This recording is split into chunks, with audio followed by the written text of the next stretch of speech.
আসসালামু আলাইকুম ও রহমতুল্লাহি ওবারাকাতুহু। প্রিয় তাকদির ইসলামিক টিভি শ্রোতা ও বন্ধুরা, আশা করি আল্লাহর অশেষ রহমত ও মেহেরবানিতে আপনারা সকলেই ভালো আছেন।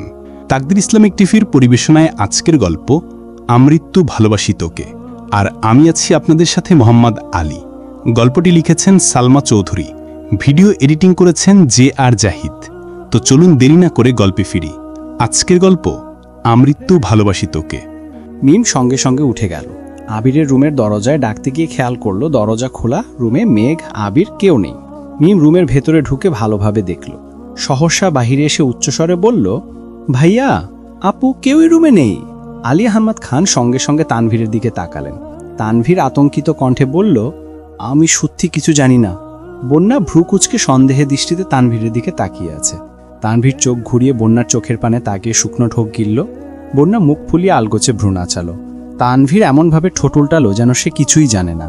মোজাম্মেল খান স্বাভাবিক কণ্ঠে বললেন, ওরা আর কোথায় যাবে, হয়তো ছাদে আছে। তানভীর ফোন বের করে আবিরের নাম্বারে কল দিল। আবির কল রিসিভ করে মৃদু হেসে বলল, আসসালামু আলাইকুম সমন্ধি সাহেব। তানভীর গম্ভীর কণ্ঠে বলল, ওয়ালাইকুম আসসালাম। কোথায় তোমরা? পালাচ্ছি। মানে? তোদের অত্যাচারে অতিষ্ঠ হয়ে গেছি, তাই চলে যাচ্ছি। কিন্তু যাচ্ছ কোথায়? হানিমুনে। বউ ঘুমাচ্ছে, এখন রাখছি। আবির সঙ্গে সঙ্গে কল কেটে দিয়েছে। তানভীর ফোনের স্ক্রিনে তাকিয়ে চাপা নিঃশ্বাস ছাড়ল। চলন্ত ট্রেনের ঝাঁকি, সাথে আবিরের অল্প বিস্তর কথার শব্দে মেঘ ঘুম ঘুম চোখে তাকিয়ে নিজেকে আবিরের কোলে আবিষ্কার করল। আবির মুচকি হেসে বলল, শুভ সকাল বউ। মেঘ আশেপাশে চোখ ঘুরিয়ে ভালোভাবে দেখে চিন্তিত স্বরে জানতে চাইল, আমরা কোথায় যাচ্ছি? কক্সবাজার। মেঘ প্রশস্ত নেত্রে আবিরের মুখের পানে তাকিয়েছে।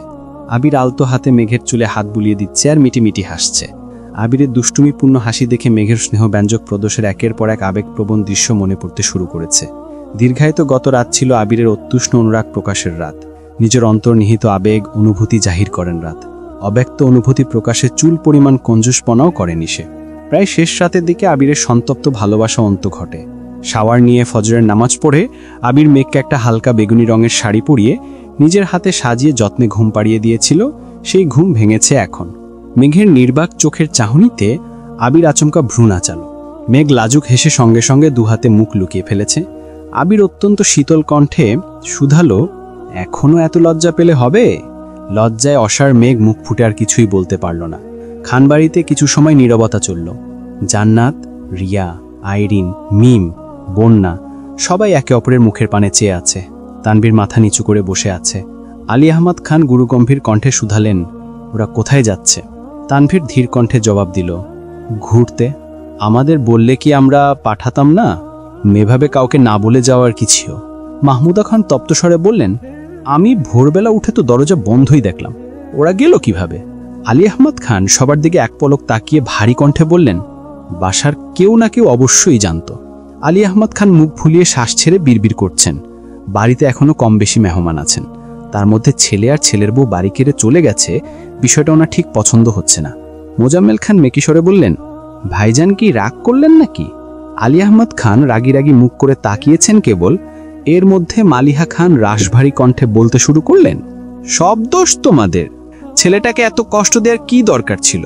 তোমরা যেহেতু সবকিছু আগে থেকেই জানতে, তাহলে এত চ্যালেঞ্জ না নিয়ে আমাদের জানিয়ে সবকিছু মেনে নিলেই হতো। আমার ছেলেটাকে এইভাবে না কাঁদালেও পারতে। আলী আহমদ খান হঠাৎই উচ্চ শব্দে হেসে উঠলেন। মালিয়া খানকে উদ্দেশ্য করে বললেন, তোমার কি মনে হচ্ছে তোমার ছেলেকে কাঁদিয়ে বলে তোমার ছেলে রাগ করে বউ নিয়ে চলে গেছে? হ্যাঁ। আলী আহমেদ খান হাসতে হাসতে বললেন, এসব কিছু তার পূর্ব পরিকল্পিত। তোমার ছেলেকে নিষ্পাপ ভেগো না, সে এতটাও নিষ্পাপ না। মালিহা খান রাগী স্বরে বললেন, আপনি মানেন আর না মানেন, আমি জানি আমার ছেলে নিষ্পাপ। আলী আহমেদ খান চাপা স্বরে বললেন, এই যে আমার ছেলে করছো, তোমার আদরের ছেলে যে 3 বছর আগে বিয়ে করে ফেলেছে, এটা কি তুমি জানো? মালিহা খান তৎক্ষণাৎ বলে উঠলেন, কি? কে বলেছে? মোজাম্মেল খান খাওয়া বন্ধ করে আতঙ্কিত নজরে তাকালেন। আলী আহমেদ খান স্বাভাবিক কণ্ঠে ফের বললেন, তোমার ছেলে আর মেঘমামুনির বিয়ে আরো 3 বছর আগেই হয়ে গেছে। গত পরশুদিন 3 বছর পূর্ণ হয়েছে। তোমার ছেলেকে যতটা সাধারণ ভাবো, সে ততটাও সাধারণ না। মালিহা খান নিস্তব্ধ হয়ে গেছেন।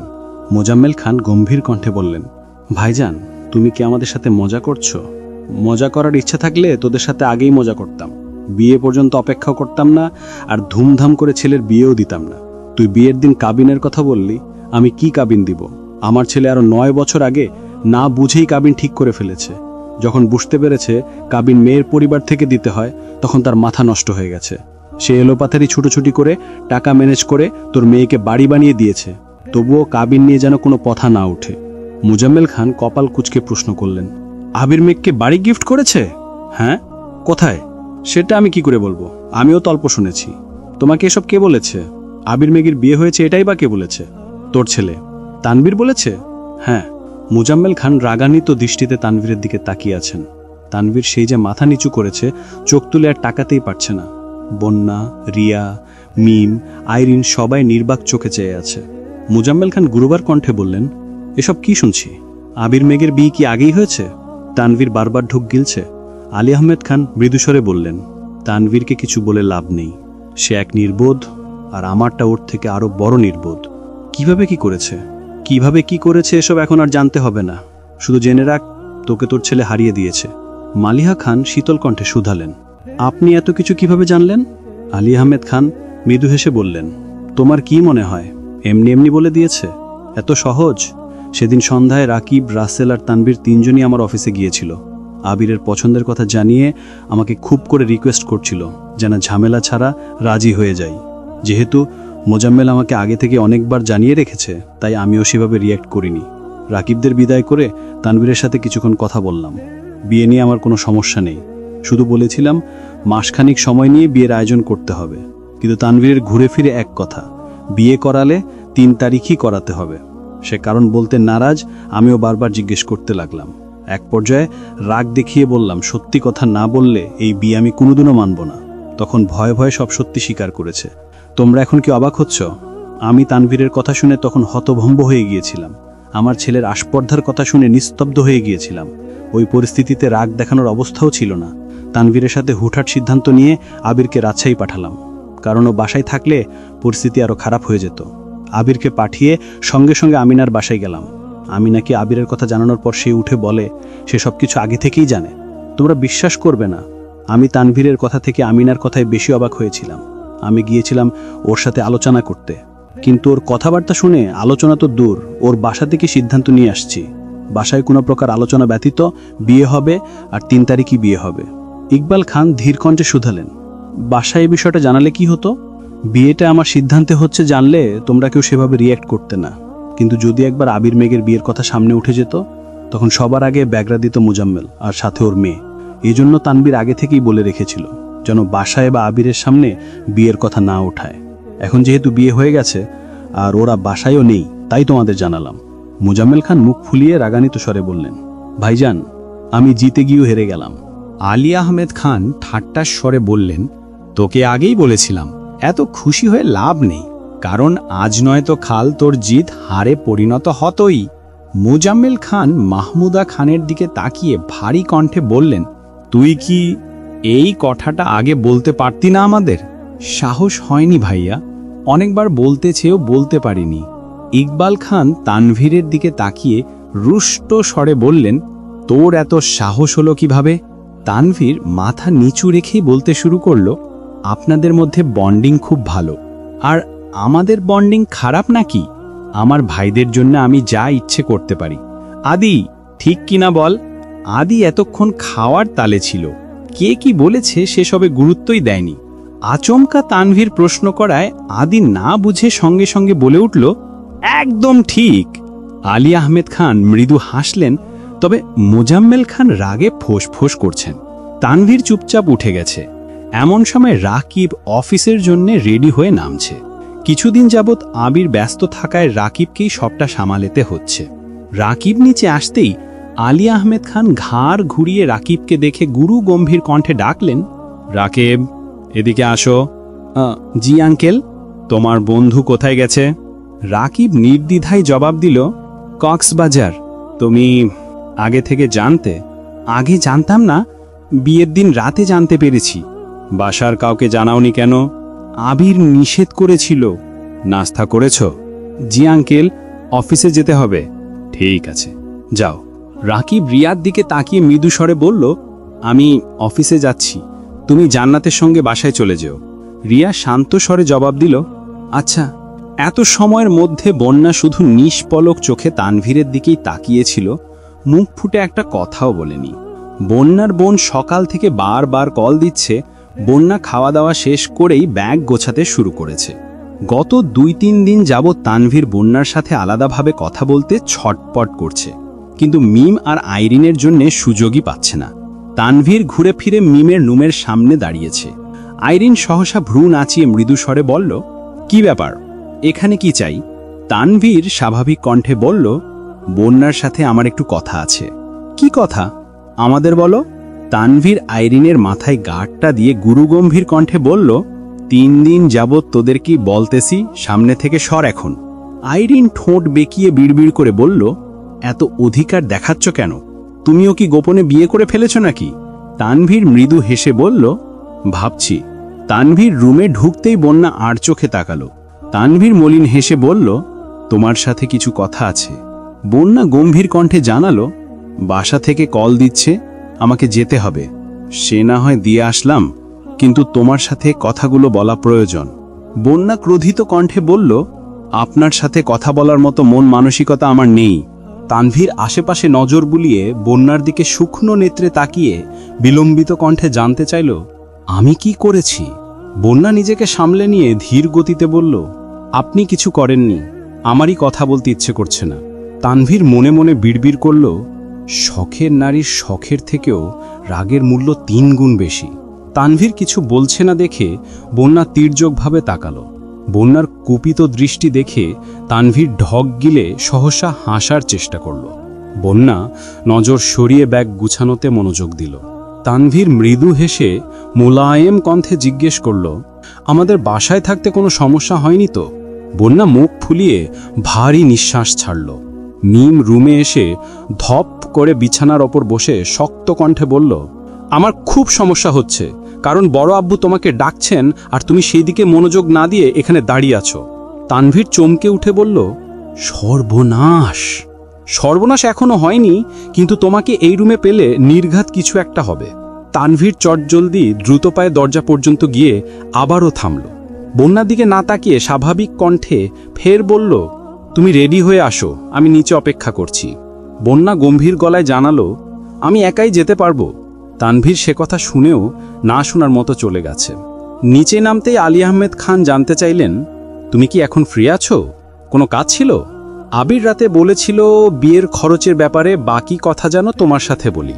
তখন তো আর জানতাম না যে তোমার ভাই এভাবে বাড়ি ছেড়ে চলে যাবে। সে যাই হোক, আবির যেহেতু বলে গেছে তাই তোমাকে বিস্তারিত জানানো উচিত। তানভীর হালকা করে কেশে শীতল কণ্ঠে বলল, শুনলাম বনুর ফ্রেন্ড বাসায় চলে যাবে, আমি কি তাকে বাসা পর্যন্ত দিয়ে আসব? আকলিমা খান চাপা স্বরে জিজ্ঞেস করলেন, বন্যা কি এখনই চলে যাবে? তাই তো শুনলাম। আকলিমা খান সঙ্গে সঙ্গে হালিমা খানের রুমে চলে গেছেন। মেহমানদের জন্য গিফট কেনার দায়িত্ব আকলিমা খান আর হালিমা খানের ছিল। আলী আহমেদ খান স্বাভাবিক কণ্ঠে বললেন, ঠিক আছে, তাকে বাসা পর্যন্ত আগে দিয়ে আসো, পরে না হয় আলোচনা করা যাবে। আর হ্যাঁ, সাকিবকেও সাথে নিয়ে যেও। জি আচ্ছা। তানভীর আর সাকিব বাসার বাহিরে দাঁড়িয়ে নিজেদের মতো কথা বলছে। বন্যা সবার থেকে বিদায় নিয়ে বেরিয়ে আসছে। বন্যাকে দেখেই সাকিব মৃদু স্বরে বলল, আসসালামু আলাইকুম। ওয়ালাইকুম আসসালাম।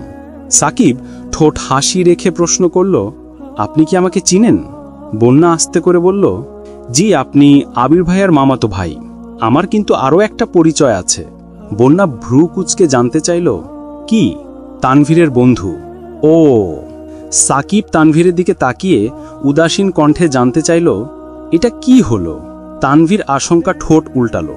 সাকিব বড় করে নিঃশ্বাস ছেড়ে মৃদুস্বরে বলতে শুরু করল, দেখুন, আমি ঘুরিয়ে পেঁচিয়ে কথা বলতে একদম পছন্দ করি না। আমার স্পেশাল বন্ধুর স্পেশাল মানুষ হিসাবে আপনাকে আমার খুব ভালো লেগেছে। আমার বন্ধুর মন খারাপের কারণ না হয়ে আপনি বরং তার সুখ ফাঁকি হয়ে। তানভীর আচমকা সাকিবের মুখ চেপে ধরে বিড়বিড় করে বলল, তোকে এত কথা বলতে বলেছি? সাকিব তানভীরের হাত টেনে আহ্লাদি কণ্ঠে বলল, ভাবি, আমাকে বাঁচান। বন্যার হিমশীতল চাহনি দেখে তানভীর সাকিবকে ছেড়ে দিয়েছে। বন্যা কিছু না বলেই চলে যাচ্ছে। তানভীর দ্রুত এগিয়ে গিয়ে গম্ভীর কণ্ঠে জিজ্ঞেস করল, কোথায় যাচ্ছ? বাসায়। কেন? বন্যা আর চোখে তাকিয়ে প্রশ্ন করল, মানে? ওহ সরি, বলছিলাম তুমি আমার সাথে না গিয়ে একা কেন যাচ্ছ? আমার বাসা আমি চিনি, আমি একাই যেতে পারবো, ধন্যবাদ। তানভীর মনে মনে বিড়বিড় করতে করতে গাড়ি নিয়ে আসছে। তানভীরের পাশের সিটে সাকিব বসা। বন্যার কাছাকাছি এসে গুরুগম্ভীর কণ্ঠে বলল, গাড়িতে বসো। তানভীরের কৃশ রক্তিম চোখ দেখে বন্যা না করতে গিয়েও কিছু বলতে পারল না। মাথা নিচু করে গাড়িতে উঠে বসল। সাকিব যেতে যেতে গুনগুন করে গান গাইছে, কিন্তু তানভীর আর বন্যা একদম নিশ্চুপ। অর্ধেক পথ যাওয়ার পর তানভীর অকস্মাৎ ব্রেক কষল। সাকিবের দিকে চোখে ইশারা দিল। সাকিব কপাল কুঁচকে বলে বসল, চোখে ইশারা দিচ্ছিস কেন? যা বলার মুখে বল। তানভীর ভারী কণ্ঠে বলল, গাড়ি থেকে নামতে বলছি। গাড়ি থেকে নামবো কেন? তোরা কি কথা বলবি বল, আমি না হয় কানে আঙুল দিয়ে রাখছি। যাবি? যাচ্ছি। তুই যে আমাকে মাঝ রাস্তায় ফেলে দিচ্ছিস, এটা বাসায় গিয়ে ফুপ্পে আর ফুফাকে বলবো, সাথে তোর আব্বুকেও বলবো। যা ইচ্ছে বলিস। সাকিব নামতেই তানভীর আবারও গাড়ি স্টার্ট দিল। বন্যা মনোযোগ দিয়ে ফোন চাপছে, তানভীরের দিকে একবারের জন্যও তাকাচ্ছে না। বন্যাদের বাসার গলিতে না ঢুকে তানভীর অন্য রাস্তায় গাড়ি নিয়ে যাচ্ছে দেখে বন্যা শক্ত কণ্ঠে বলল, এদিকে কোথায় যাচ্ছেন? তোমার সাথে আমার কিছু কথা আছে। আমার এখন কোনো কথা শোনার ইচ্ছা নেই, আমাকে বাসা পর্যন্ত পৌঁছে দেন প্লিজ। না হয় এখানেই নামিয়ে দেন, আমি একা চলে যেতে পারবো। তুমি বাসায় গেলে আমার ফোন আর রিসিভ করবে না, তাই এখনই শুনতে হবে। তানভীর গম্ভীর মুখ করে গাড়ি চালাচ্ছে। অনেকটা পথ যাওয়ার পর কিছুটা নির্জন রাস্তায় গাড়ি থামালো। গাড়ি থেকে নেমে বন্যাকে উদ্দেশ্য করে বলল, নেমে আসো। বন্যা গাড়ি থেকে নেমে চিবুক নামিয়ে দাঁড়িয়ে আছে। তানভীর শান্ত কণ্ঠে বলতে শুরু করলো, আমি জানি তুমি আমার উপর রেগে আছো, তবুও বলছি মাথা ঠান্ডা করে আমার কথাগুলো একটু শোনো। মন আর মোহনার সম্পর্ক অনেক গভীর। মনের আকস্মিক পরিবর্তন একটা মানুষকে মানসিক আর শারীরিক দুদিকেই অকেজো করে দিতে সক্ষম। প্রতিনিয়ত রং বদলানোর এই পৃথিবীতে আহত মন নিয়ে বেঁচে থাকা বড্ড দায়। তবু আমাদের নতুন করে স্বপ্ন দেখতে হয়, মনের ভেতর বেঁচে থাকার নতুন উদ্যম জাগাতে হয়, কারণ আমরা কোনো না কোনো ভাবে কারো না কারো কাছে না চাইতেই বন্দী হয়ে যাই। ভাইয়াকে আমি কেবল একবার মুখ ফসকে মজা করে বলেছিলাম, তোমার বনুর প্রতি এখন যতটা আবেগ আছে সেটা যদি পরবর্তীতে না থাকে, তখন যদি তোমার মনে হয় বনু শুধু তোমার অবুঝ মনের বিবশ বাসনা ছিল। আমার ছেলেমানুষী কথাগুলো ভাইয়ার কাছে এতটা গুরুত্বপূর্ণ হয়ে যাবে আমি কোনোদিন কল্পনাও করতে পারিনি। এত রিকোয়েস্ট করেও ভাইয়াকে থামাতে পারিনি। ওই পরিস্থিতিতে আমি না পারছিলাম বাসায় কিছু জানাতে, আর না পারছিলাম ভাইয়াকে আটকাতে। বাধ্য হয়ে চুপচাপ সবকিছু মেনে নিয়েছিলাম। সেই ঘটনার পর থেকে আমার মাথায় সর্বক্ষণ একটা অজ্ঞাত দুশ্চিন্তা ঘুরপাক খেত। তবে ভাইয়া বরাবরই নিজের জায়গায় অক্লিষ্ট ছিল। প্রথম দিকে বনুর ব্যাপারে আমার সাথে কথা বলতে ইতস্তত বোধ করলেও বিয়ের পর ভাইয়া সম্পূর্ণ বদলে গিয়েছিল। আমি এমন একটা মানুষ যে ভাইয়ার পাগলামির চরম মাত্রা যেমন দেখেছি, তেমনি ভাইয়ার অবাধ ধৈর্যের অন্তও দেখেছি। 12,000 কিলোমিটার দূরে থেকে একটা মানুষ আরেকটা মানুষকে ঠিক কতটা ভালোবাসতে পারে, এটা ভাইয়াকে না দেখলে হয়তো আমি বিশ্বাসই করতাম না। একটা সময় পর্যন্ত আমি খুব ভয় পেতাম ভাই হয়ে একমাত্র বোনের ব্যাপারে এত বড় সিদ্ধান্ত একা নিয়েছি বলে নিজেকে নিজে খুব দোষারোপ করতাম। কিন্তু এখন আমি গর্ব করে বলতে পারি, আমি আমার বোনের জন্য বেস্ট সিদ্ধান্তটাই নিয়েছিলাম। হয়তো ভাইয়ার বিয়ে করার সময়টা ভুল ছিল, কিন্তু নিয়তে কোনো ভুল ছিল না। ভাইয়া বনুকে সবসময় বইয়ের মর্যাদাই দিয়ে এসছে। বন্যা, তুমি বিশ্বাস করবে না, ভাইয়া কত রাত নির্ঘুম কাটিয়েছে, কত রাত বনুর জন্য সীমাহীন কেঁদেছে। বাসায় ফিরে প্রথম বনুর চোখের দিকে তাকাতে পারত না, বনুর সাথে 2 মিনিট ভালোভাবে কথা পর্যন্ত বলতে পারত না। ওই পরিস্থিতি থেকে নিজেকে সামলে স্বাভাবিক জীবনে এসছে, নিজেকে প্রতিষ্ঠিত করার জন্য অদৃশ্য জেদকে কাজে লাগিয়েছে। এই সব কিছু তো ভাইয়া করল, কিন্তু আমি আমার ভাইয়ের জন্য কি করলাম? উত্তর ছিল কিছুই না। তাই সিদ্ধান্ত নিয়েছিলাম আব্বু আর বড় আব্বু দুজনকে যা বলার আমিই বলবো। রাকিব ভাইয়াদের জানানোর পর রাকিব ভাইয়া বলেছেন ওনারাও আমার সাথে থাকবেন। গেলাম বড় আব্বুর অফিসে, কিন্তু ভাগ্যক্রমে শুধু বড় আব্বুকেই পেয়েছিলাম। সাহসের অভাবে প্রথম দিকে বিয়ের বিষয়টা মুখ পর্যন্ত এনেও বলতে পারছিলাম না। বড় আব্বু বোধহয় কিছুটা আন্দাজ করতে পেরেছিলেন, তাই রাকিব ভাইয়াদের পাঠিয়ে আমার সাথে আলাদাভাবে কথা শুরু করেছিলেন। খুব সহজে কৌশলে আমার থেকে সবকিছু জেনেও নিয়েছিলেন। আমিও সেদিন কোনো কিছু বলতে দ্বিধাবোধ করিনি। আমি যা করেছি আমার ভাইয়ের জন্য করেছি, আমার বোনের জন্য করেছি, কারণ আমি বরাবরই তাদের মুখে নিখাত হাসিটা দেখতে চেয়েছি। এই সব কিছু শোনার পর যদি তোমার মনে হয় আমি ভুল করেছি, তাহলে তোমার যা ইচ্ছে বলতে পারো, আমি কিছুই বলবো না। বন্যা রাশভারী কণ্ঠে বলল, আপনি মেঘের ভাই, আর আমি জানি আপনি খুব দায়িত্বশীল একজন মানুষ। আপনি যা করেছেন বুঝেই করেছেন, তাই এ ব্যাপারে আমার কিছু বলার নেই। তাহলে তুমি রেগে আছো কেন? এমনি এমনি এমনি বলে কতদিন কত কথা কাটাবে? কি হয়েছে বলো? আমার কিছু হয়নি, আমি বাসায় যাব। তানভীর অচমকা বন্যার মুখোমুখি দাঁড়ালো। বন্যার নামানো চিবুক উঠিয়ে গুরুগম্ভীর কণ্ঠে বলে উঠল, তোমার কিছু না হলেও আমার মনে প্রতিনিয়ত তেজস্বীর ঝড় বইছে। অস্ফুট আবেগ নিয়ন্ত্রণ করতে করতে আমি ভয়াবহ অপ্রসন্নতায় জড়িয়ে গেছি। শত শত নব্য স্বপ্নের ভিড়ে আমার অনুভূতিগুলোকে অবাঞ্ছিতের ন্যায় পড়ে থাকতে দেখতে আর পারছি না। সবার কাছে পরিত্যক্ত হলেও আমার আবেগ আমার নিকট অত্যন্ত অভিনিবিষ্ট। অনেক সহ্য করেছি, আর সম্ভব হচ্ছে না। বন্যা অতর্কিত কয়েক পা পিছিয়ে গেল। তানভীরের কথার মাঝখানে তেজি কণ্ঠে বলে উঠল, জীবন যতটা সহজ, বাস্তবতা ঠিক ততটাই কঠিন। আবেগের তাড়নায় নেওয়া সিদ্ধান্তগুলো অগভীর মানুষের মতোই ক্ষণস্থায়ী। হৃদয়ের অপাবৃত আত্মতা কিংবা একরাশ মুগ্ধতা চাই না আমি। মুখোশধারী মানুষদের ভিড়ে নিজের অস্তিত্বকে হারাতেও চাই না। এত উচ্চাকাঙ্ক্ষী জীবন চাই না আমি, যেই জীবনে আকাঙ্ক্ষার পরিসমাপ্তি ঘটার সঙ্গে সঙ্গে আমার মনটাও তিক্ততায় ছেয়ে যাবে। আমি বাস্তবতাকে আঁকড়ে ধরে বাঁচতে চাই, অতি সাধারণ একটা জীবন চাই। আপনার আবেগ অনুভূতিকে অবজ্ঞা করার সাধ্য আমার নেই, তাই ভালো হয় যদি আপনি আমাকে কোনো কিছু না জানান। তানভীর নির্বাক চোখে চেয়ে আছে। বন্যার মুখের কাঠখোট্টা কথাতে তানভীর বাকরুদ্ধ হয়ে গেছে। হৃদয় অঙ্গনের উথাল পাথাল ঘেউয়ে শ্বাস এলোমেলো হয়ে যাচ্ছে। সর্বশক্তি দিয়ে নিজেকে ধাতস্থ করার চেষ্টা করল। বন্যার দিকে তাকিয়ে কাটকাট গলায় বলল, তুমি মেয়ে ভীষণ নির্দয়া। যতটা সুকৌশলে আমার অনুভূতিগুলোকে উপেক্ষা করলে, ততটা কৌশল আমার নিপাতেও প্রয়োজন হতো না। বন্যা দীর্ঘ নিঃশ্বাস ছেড়ে ফের বলতে শুরু করল, আমাদের মধ্যবিত্ত পরিবার, তাই স্বপ্নগুলো আমাদের মতোই মধ্যবিত্ত। আপনাদের মতো অনাবশ্যক চিন্তাভাবনা কখনোই করি না আমরা। বিলাসবহুল জীবনযাপন আমাদের নিকট কেবলই দুঃস্বপ্ন। ঘুম ভাঙলে যার অস্তিত্ব মস্তিষ্কে থাকবে না। আমার আব্বু একা চাকরি করে আমাদের 3 ভাই বোনকে অনেক কষ্টে বড় করেছেন।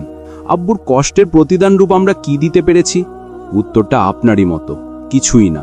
আপু অনেক চেষ্টার পর একটা জব পেয়েছে। আব্বু আপুর জন্য পাত্র খুঁজছে, যার বিশেষ কিছু গুণাবলী থাকা আবশ্যক। তার মধ্যে মন মানসিকতার সাথে সরকারি চাকরিটাও গুরুত্বপূর্ণ ভূমিকা পালন করছে। আপনাদের পরিবারের মতো আমাদের পরিবার কখনো ছিল না, আর হবেও না। আপনাদের বাসায় আবির ভাইয়ার যোগ্যতার থেকেও ভালোবাসাকে বেশি গুরুত্ব দেওয়া হয়েছে। আজ আবির ভাইয়া বেকার থাকলেও পরিবার ঠিকই সাপোর্ট করত, কিন্তু আমার পরিবার এমন কিছু করবে না। কারণ একটাই, আমরা মধ্যবিত্ত।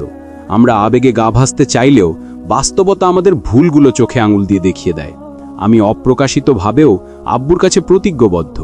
আপনার লাইফস্টাইল আপনাদের কাছে খুব স্বাভাবিক হলেও আমাদের কাছে, বিশেষ করে আব্বুর কাছে, খুব অস্বাভাবিক।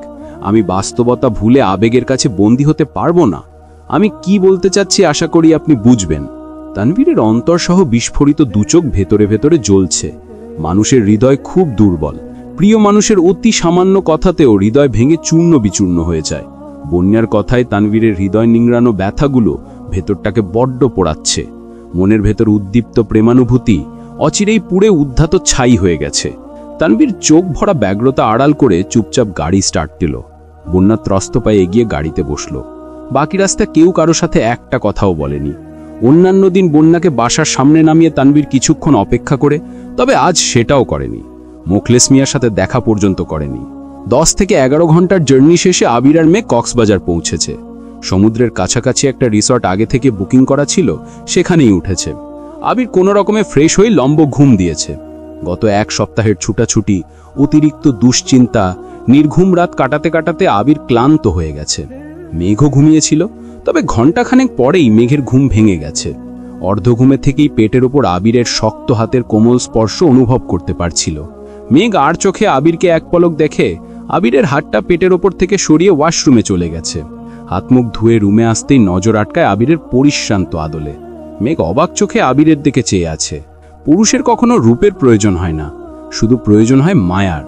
মেঘ আবিরের মায়ায় জড়িয়ে গেছে, যে মায়া আমৃত্যু কাটাতে পারবে না। আবির নামক শখের পুরুষ এখন একান্ত মেঘের হয়ে গেছে, যে পুরুষে অন্য কোনো নারীর অস্তিত্ব নেই। আবিরের মায়াবী আদলে স্থির দৃষ্টিতে চেয়ে আছে। মেঘের রন্ধ্রে রন্ধ্রে প্রেমানুভূতি জাগ্রত হচ্ছে। শেষ বিকেলের অনুজ্জ্বল আলোতে আবিরের মায়াময় আদল দেখে মেঘ নতুন করে আবিরের প্রেমে পড়ছে। সমুদ্রের গর্জন কানে বাজতে মেঘ গুটি গুটি পায় বারান্দায় গেল। রিসর্টটা খুব বেশি দূরে না হওয়ায় সমুদ্রের উত্তাল ঢেউগুলো স্পষ্ট দেখা যাচ্ছে। মেঘ জীবনে প্রথমবারের মতো কক্সবাজার এসেছে।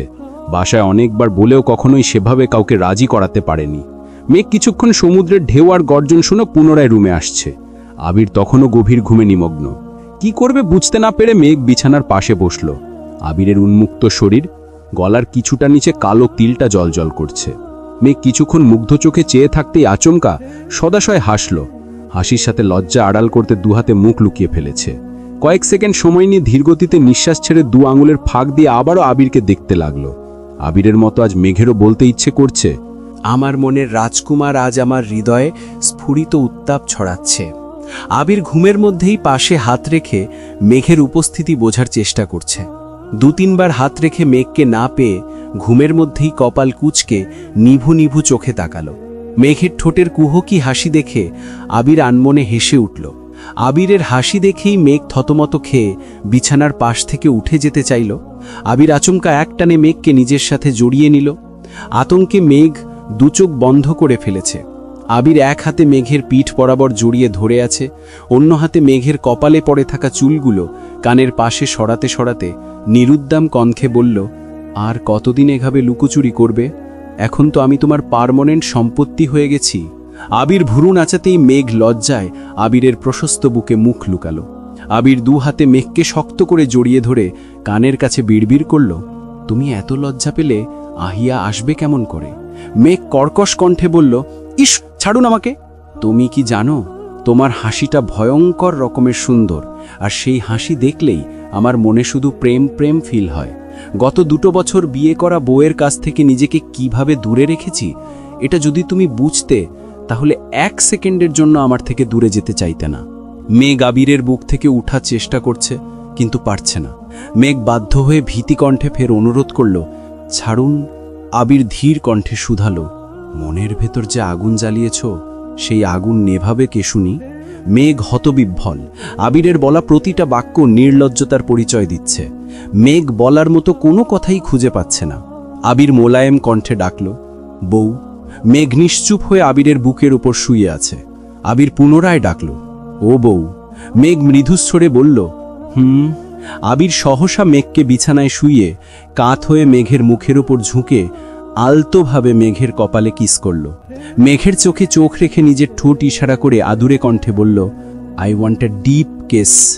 মেঘ বিরস কণ্ঠে বলল, আমি পারবো না। কেন? আমার লজ্জা লাগে। আমার লজ্জা লাগছে না কেন? কারণ আপনি নির্লজ্জ। আমি না হয় নির্লজ্জ, বেহায়া, আপনি তো খুব লজ্জাবতী। তা একটা অসহায় ছেলের অসুস্থতার সুযোগ নিয়ে তাকে কিস করার সময় আপনার লজ্জা কোথায় জমা দিয়ে আসছিলেন? মানে আমি কাকে কিস করেছি? আমি যখন জ্বরের ঘোরে পড়েছিলাম তখন আপনি আমার অসহায়ত্বের সুযোগ নিয়েছিলেন। এখন সবকিছু ভুলেও গেলেন? বাহ ম্যাডাম, বাহ। মেঘ প্রশস্ত নেত্রে তাকিয়ে আতঙ্কিত কণ্ঠে শুধালো, আপনি সেদিন টের পেয়েছিলেন? আবির মুচকি হেসে বলতে শুরু করল, আম্মুর পরে তুমি একমাত্র নারী যার গায়ের গন্ধ আমি উপলব্ধি করতে পারি। তুমি নিঃশব্দে আমার পাশ ঘেঁষে গেলেও আমি নিগুড় ঘুমে থেকে সেটা অনুভব করতে পারি। তুমি দূর থেকে এক পলক তাকালেও আমার হৃদয় আর মস্তিষ্ক সদা জাগ্রত হয়ে ওঠে। তোমার স্পর্শে আমার শরীরের প্রতিটা শিরা উপশিরায় রক্ত সঞ্চালন তীব্র থেকে তীব্রতর হতে শুরু করে। তোমাকে আগেও বলেছি, আমি নিঃশ্বাসের শব্দে তোমার অস্তিত্ব উপলব্ধি করতে পারি। তুমি আমাকে কিস করবে আর আমি সেটা বুঝতে পারবো না? কিভাবে ভাবলে তুমি? মেঘ শুকনো মুখে ঢোক গিলে মোলায়েম কণ্ঠে বলল, সরি। দূর পাগলি, ভালোবাসায় সরি টরি সব মূল্যহীন। ভালোবাসায় কেবল ভালোবাসাই অর্থবহ। আবির পুনরায় নিজের ঠোঁট ইশারা করল। মেঘ ওষ্ঠ উল্টে অসহায় মুখ করে তাকিয়ে আছে। আবির ভুঁ আঁচাতেই মেঘ এক হাতে আবিরের চোখ ঢেকে তড়িৎ বেগে আবিরের ঠোঁটে কিস করল। আবির গলার স্বর উঁচু করে বলল, এটা কি ছিল? কারেন্টে শক খেলেও বুঝতে কয়েক সেকেন্ড সময় লাগে, অথচ তুমি 1 সেকেন্ড সময়ও নিলে না। মেঘ কথা কাটাতে অন্যদিকে তাকিয়ে চাপা স্বরে বলল, চলুন সমুদ্রে যাই। আগে আমার ইচ্ছে পূরণ করবে, তারপর ঘুরতে নিয়ে যাব, নয়তো চাবি ছুঁড়ে ফেলে দেব। মেঘ আকুল কণ্ঠে বলল, এখন না প্লিজ। আবির ঠোঁট কামড়ে হেসে আলহাদি কণ্ঠে বলে উঠল, এখনই প্লিজ। আবিরের অনুরাগে সাগ্রহে মেঘের আকতি অচিরেই ব্যর্থ হল। মেঘের সর্বাঙ্গে আবিরের উষ্ণ সুহাগের নিশান, অনুভূতির রাজ্যে শানিত নিসঙ্গের আভাস। আবিরের আবেগপূর্ণ অপ্রতীয়মান আবেশে কেটে গেল আরও কিছুটা মুহূর্ত। আবিরের প্রণয়ের পরিণীতা এখন পূর্ণতা লাভ করেছে। পরিতৌষার লজ্জায় মেঘের ফর্সা আদল রক্তিম বর্ণ ধারণ করেছে। আবিরের তপ্ত ভালোবাসার সমাপ্তি ঘটতে প্রায় সন্ধ্যা হয়েছে। বন্যা সারাদিন যাবৎ মন খারাপ করে বসে আছে। দুশ্চিন্তায় খায়ওনি কিছু। মেঘের আবদার আর নিজের আবেগের বশবর্তী হয়ে তানভীরের প্রতি না চাইতেও খুব বেশি আবেগপ্রবণ হয়ে গিয়েছিল। মেঘদের বাসার পরিস্থিতি দেখে সেই আবেগ এখন আতঙ্কে রূপ নিয়েছে। ইদানিং মেঘের ব্যস্ততার কারণে তানভীরের বিষয়ে বন্যার সাথে তেমন কথাও হয়নি। তানভীর রাজনীতি ছাড়া চাকরির প্রস্তুতি বিষয়ক কোনো কথাই বন্যা জানে না। বন্যা তানভীরকে মুখ ফুটে সরাসরি চাকরির কথা বলতেও পারছে না, আবার নিজের আবেগকে নিয়ন্ত্রণও করতে পারছে না। তাই বুঝে না বুঝে তানভীরের সাথে রিয়্যাক্ট করে ফেলেছে। সেসব ভেবেই এখন খারাপ লাগছে। না পারছে তানভীরকে কল দিয়ে ভালো মন্দ জিজ্ঞেস করতে, আর না পারছে দুপুরের ঘটনা ভুলতে। হঠাৎ হৃদ এসে দরজায় দাঁড়িয়ে আস্তে করে ডাকল।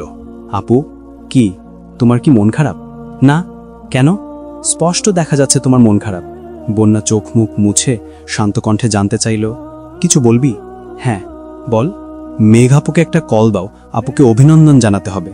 মেঘ বাসায় নেই, এখন অভিনন্দন জানাতে হবে না। মেঘ আপু কোথায়? কক্সবাজার। কি? আপু কক্সবাজার গেছে? হ্যাঁ। চলো আমরাও যাই। বন্যা রাগী স্বরে বলল, যা এখান থেকে। প্লিজ আপু, চলো না কক্সবাজার যাই, আমার খুব ইচ্ছে। বন্যা ধমক দিতে যাবে, তার আগে রিজুদ উত্তেজিত কণ্ঠে বলে উঠল, আমি আপুকে রাজি করাতে যাচ্ছি, আমরা সবাই মিলে কক্সবাজার যাব। রিজুদ এক ছুটে নিচে চলে গেছে। বন্যা নীরবে নিঃশ্বাস ছেড়ে চোখ বন্ধ করে শুয়ে পড়েছে। খান বাড়ির পরিবেশ বেশ নিস্তব্ধ। আত্মীয় স্বজনরা মোটামুটি সবাই চলে গেছেন। আইরিন, ফুপ্পি আর বালা শুধু আছে। সাকিব বিকেলের দিকে তানভীরের সাথে কথাবার্তা বলে বাড়ির উদ্দেশ্যে রওনা দিয়েছে। মাইশা আপুর ডেলিভারির সময় ঘনিয়ে আসছে। মালার আম্মু মাইশা আপুর বাসায়। মালাকেও সাথে নিতে চেয়েছিলেন, কিন্তু মালা জোরপূর্বক মেঘদের বাসায় রয়ে গেছে। বলেছে ডেলিভারির আগে আগে চলে যাবে। মালা সোফায় বসে মালিহা খানের সাথে গল্প করছে। মালিহা খান হঠাৎই শান্ত কণ্ঠে জিজ্ঞেস করলেন, তোর বিয়ের বয়স তো হয়েই গেছে, বিয়ে করতে রাজি হচ্ছিস না কেন? এখন বিয়ের কোনো চিন্তাভাবনা নেই, কাউকে পছন্দ করিস? মালা উদাস দৃষ্টিতে মালিহা খানের দিকে তাকিয়ে মনে মনে আওড়ালো, এই সামান্য কথাটা কি এতগুলো দিনের মধ্যে একবারের জন্যও জিজ্ঞেস করা যেত না? মালিহা খান ফের বললেন, কি হলো? মালা মলিন হেসে উত্তর দিল, এখন বলে আর কোনো লাভ নেই। মালিহা খান গম্ভীর কণ্ঠে বলে উঠলেন, আবিরের কাহিনী তো শুনলিই। ও যদি এত যন্ত্রণা মাথায় না নিয়ে সরাসরি বলে দিত, তাহলে ঘটনা এতদূর পর্যন্ত আসতই না। অবশ্য আবিরকেও এত দোষ দেয়া যায় না। এই বাড়িতে থেকে এত বছরে আমিও কোনো অধিকার দেখাতে পারিনি, সেখানে আবির তো ছোট থেকেই দূরে ছিল। সেসব বাদ দে, তোর তো এমন কোনো সমস্যা নেই। পছন্দ থাকলে বল, আমি তোর আব্বুর সাথে কথা বলে নিব। তোমার ছেলের মতো আমার এমন কেউ নেই। বাদ দাও এসব কথা। এমন সময় তানভীর বাসায় আসছে, চোখে মুখে বিষণ্ণতা। তানভীরের নিষ্প্রভ চেহারা দেখে মালিহা খান উদ্বিগ্ন কণ্ঠে জিজ্ঞেস করলেন, কি হয়েছে তোর? কিছু হয়নি বড় আম্মু, চোখ মুখ এত শুকনো শুকনো লাগছে কেন? কই না তো। মালিহা খান ধীর কণ্ঠে বললেন, আবির আর মেঘের সাথে কিছুক্ষণ আগেই কথা বললাম। ওরা বারবার তোর কথা জিজ্ঞেস করছিল, তুই নাকি আবিরের কল রিসিভ করছিস না। কি হয়েছে বাবা? তানভীর স্বাভাবিক কণ্ঠে জানতে চাইল। ওরা ঠিক আছে, আলহামদুলিল্লাহ, ভালো আছে। ঠিক আছে। বেলা বাজে 10:45। আবির বিছানায় হেলান দিয়ে বসে ফোনে কিছু করছে। অভিমানী মেঘ ঠোঁট ফুলিয়ে আবিরের দিকে তাকিয়ে আছে। মেঘ সেই ভোরবেলা থেকে সমুদ্রে যাওয়ার জন্য বায়না ধরেছে, কিন্তু আবির তার কথা কানেই তুলছে না। মেঘ হঠাৎই পুরু কণ্ঠে বলে উঠল, আপনি কি আমার কথা শুনতে পাচ্ছেন না? আবির ফোনের দিকে তাকিয়ে থেকেই আস্তে করে বলল, বিয়ের পর থেকে কানে একটু কম শুনছি। কেন? সারাক্ষণ যেভাবে আপনি আপনি করেন, এসব শোনার থেকে কানে কম শোনাও ভালো। মেঘ মন খারাপ করে বলল, চলুন না সমুদ্রে যাই। আবির হঠাৎই চোখ তুলে তাকালো। মেঘের কুচকানো কপাল আর উল্টানো ওষ্ঠ দেখে আবিরের অধরের কোণে মৃদু হাসি ফুটল। নিঃশ্বাস ছেড়ে নিজেকে ধাতস্থ করে ঠান্ডা কঞ্চে বলল, ইস, তুমি তাকালেই আমার হৃদয়ে শোণিতের ঢেউ বয়ে যায়। এই ঢেউয়ের নিকট সমুদ্রের ঢেউ কিছুই না। মেঘ ভেঙচি কেটে বিড়বিড় করল, আপনি একটা মেঘ সঙ্গে সঙ্গে নিজের মুখ চেপে ধরেছে। আবির প্রশস্ত আঁখিতে চেয়ে অদম্য কণ্ঠে বলল, বলো বলো। বউয়ের কাছে সব্যসী যে বিশ্ব রেকর্ড করার কোনো ইচ্ছে আমার নেই। আমি নষ্ট পুরুষ হলে আমার বউয়ের কাছে হব, পরনারীর চোখে না হয় সাধু পুরুষই হব। মেঘ চোখ ভরা আকুতি নিয়ে ফের প্রশ্ন করল, আপনি যদি সমুদ্রে নাই নিবেন, তাহলে ঘুমের মধ্যে আমাকে হাইজ্যাক করে এনেছিলেন কেন? মেঘের মুখে এমন কথা শুনে আবির ফিক করে হেসে উঠল। কণ্ঠস্বরে কোমলতা মিশিয়ে বলল, বিয়ে করা বউকে হানিমুনে এনেছি তার জন্য এত বড় কথা? আজই বউয়ের মুখে হাইজ্যাকার শুনতে হচ্ছে। এ জীবন রেখে কি হবে? মেঘ ভ্রু কুচকে রাগে চোখে তাকিয়ে আছে। আবির এক মনে হেসেই যাচ্ছে। মেঘ কিছু না বলেই উঠে বারান্দায় চলে গেল। আবির বেশ কয়েকবার ডেকেছে, কিন্তু মেঘ রুমে আসার নামই নিচ্ছে না। আবির বিছানা থেকে উঠে বারান্দায় গিয়ে মেঘের পাশ ঘেঁষে দাঁড়ালো। মেঘের চুলের শক্ত বাঁধন খুলে চুলগুলো উন্মুক্ত করে দিল। মেঘের সুদীর্ঘ কেশ রাশি বাতাসে এলোমেলোভাবে উঠছে। মেঘ চোখ ঘুরিয়ে আবিরের দিকে তাকালো, তবে কিছুই বলল না। আবির মুচকি হেসে আস্তে করে বলল, হৃদয়ে প্রেমের আগুন জ্বালিয়ে অভিমানে কেন যেতে যাও অন্তরালে? মেঘের নীরবতা দেখে আবির মোলায়েম কণ্ঠে ফের বলল, রাগ করো না জানো, বিকেলে ঘুরতে নিয়ে যাব। আপনি রুমে যান, আপনার সাথে কোনো কথা নেই। সত্যি তো? হ্যাঁ, ঠিক আছে। আবির ভাব নিয়ে রুমে চলে আসছে ঠিকই, কিন্তু মেঘ আর আসছে না। 5 মিনিট পেরিয়ে 10 মিনিট হতে চলল, মেঘের রুমে আসার নামই নেই। আবির হাতে ফোন নিয়ে রাকিবের নাম্বারে কল দিল। রাকিব কল রিসিভ করেই গুরু গম্ভীর কণ্ঠে বলল, খুব সুখে আছোস না? দরকারে কল দিলেও রিসিভ করার প্রয়োজন মনে করিস না। বউ পেলে আগেই তো সব ভুলে যেতিস। এখন আর কি বলবো, শুধু একটা কথাই বলি, বউ কিন্তু আমারও আছে। আবির রাকিবের কথার প্রত্যুত্তরে কিছু না বলে হঠাৎই উচ্চস্বরে বলতে শুরু করলো, রাকিব রে, তুই ঠিকই বলেছিলিস। রাকিব থতমত খেয়ে জিজ্ঞেস করলো, আমি আবার কি বলেছিলাম? আবির দাঁতে দাঁত চেপে বিড়বিড় করলো, চুপ থাক। আবির প্রগাঢ় কণ্ঠে ফের বলল, বিয়ে তো করেছি, কিন্তু এখন বুঝতেছি তুই যা বলেছিলিস একদম ঠিক বলেছিলিস। ভেবেছিলাম বিয়ে করলে সব ঠিক হয়ে যাবে, কিন্তু আমি ভুল ছিলাম। এই দুদিনেই আমি আমার গার্লফ্রেন্ডের শূন্যটা উপলব্ধি করতে পারছি। ওপাশ থেকে রাকিব চাপাসরে বলছে, কত নাটক করে বিয়েটা করলি, এখন আমার গার্লফ্রেন্ড খুঁজিস, হারামি কোথাকার। আবির কণ্ঠ 3 গুণ শৃঙ্গে তুলে আবারও বলে উঠল, রাকিব, তুই তাকে বলে দিস আমি খুব মিস করছি তাকে। মেঘ রুমে আসতেই আবির ফিস ফিস করে বলে উঠল, কাজ হয়ে গেছে, রাখি এখন। মেঘ রাগান্বিত কণ্ঠে হুঙ্কার দিল, আপনি কাকে মিস করছেন? আবির অন্যমনস্কভাবে উত্তর দিল, আমার গার্লফ্রেন্ডকে। কে সে? ছিল কোনো এক মায়াবতী? একদম ভাজলামো করবেন না, আমি কিন্তু সিরিয়াস। আমিও সিরিয়াস। তুমি বিশ্বাস করবে না, সে আমাকে পাগলের মতো ভালোবাসতো। আমাকে দেখার জন্য দিন রাত ছটফট করত, আমার সাথে কথা বলার জন্য, ঘুরতে যাওয়ার জন্য দিওয়ানা ছিল। অথচ তুমি সামান্য কথাতেই মেঘের 2 চোখ টলমল করছে। এক রাশ মন খারাপে মুহূর্তেই মনের উঠোনে অন্ধকার নেমেছে। বুকের বাম পাশে তীব্র যন্ত্রণা হচ্ছে। মেঘের মন বলছে, আবির মেঘ ব্যতীত অন্য কাউকে ভালোবাসতেই পারে না, কিন্তু মস্তিষ্ক যেন মনের কথা বুঝতেই চাইছে না। তিক্ততায় বিষিয়ে দিচ্ছে মেঘের কোমল মনটাকে। আবির মুড নিয়ে অন্যদিকে তাকিয়ে আছে। আচমকা নাক টানা শব্দে আবির দৃষ্টি ফেরালো। মেঘের চোখ মুখ দেখে আতঙ্কি বিছানা থেকে নেমে মেঘের 2 বাহু চেপে ধরে আদুরে কণ্ঠে শুধালো, এই কি হয়েছে তোমার?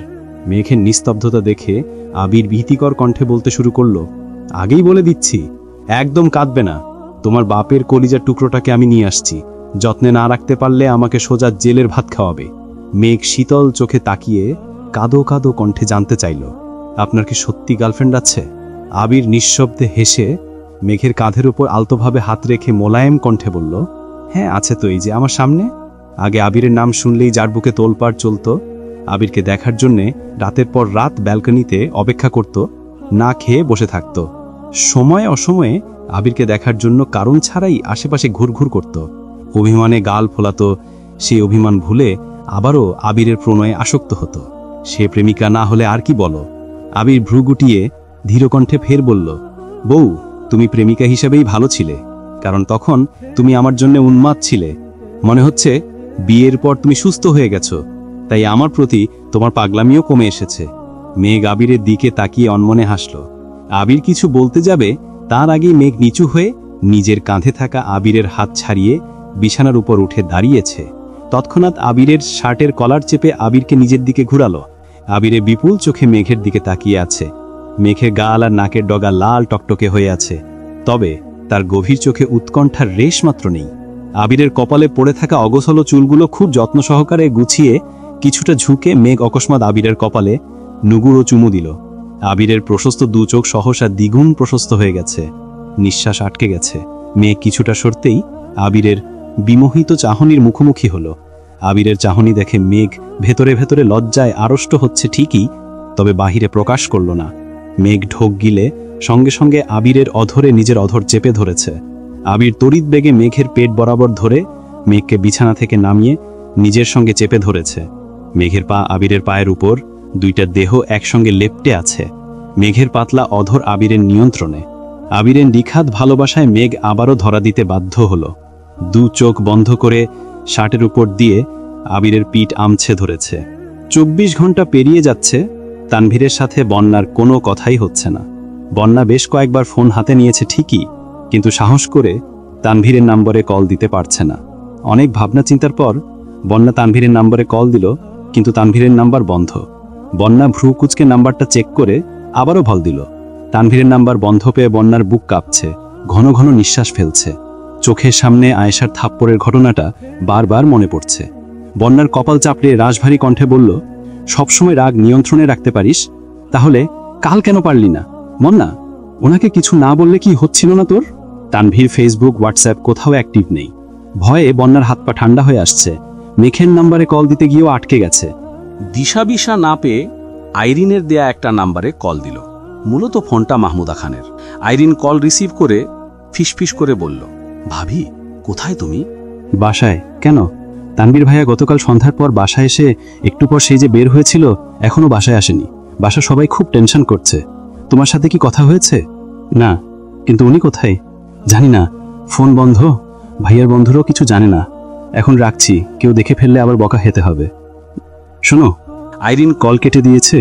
বন্যা দু হাতে মাথা চেপে নির্বিকার ভঙ্গিতে বসে আছে। তানভীরের রাগ আর জেদ সম্পর্কে বন্যার খুব ভালোই ধারণা আছে। জেনে বুঝে এত বড় ভুল কিভাবে করলো সেসব ভেবেই ক্লান্ত হয়ে যাচ্ছে। বন্যা চিৎকার করে কাঁদতে ইচ্ছা করছে, কিন্তু সেটাও পারছে না, কারণ বাসার কেউ টের পেলে এই নিয়ে অশান্তির সৃষ্টি হবে। খান বাড়িতে তুলকালাম কাণ্ড চলছে। তানভীরের কি হয়েছে সেটা জানতে সবাই উঠে পড়ে লেগে আছে, কিন্তু কেউই কিছু বলতে পারছে না।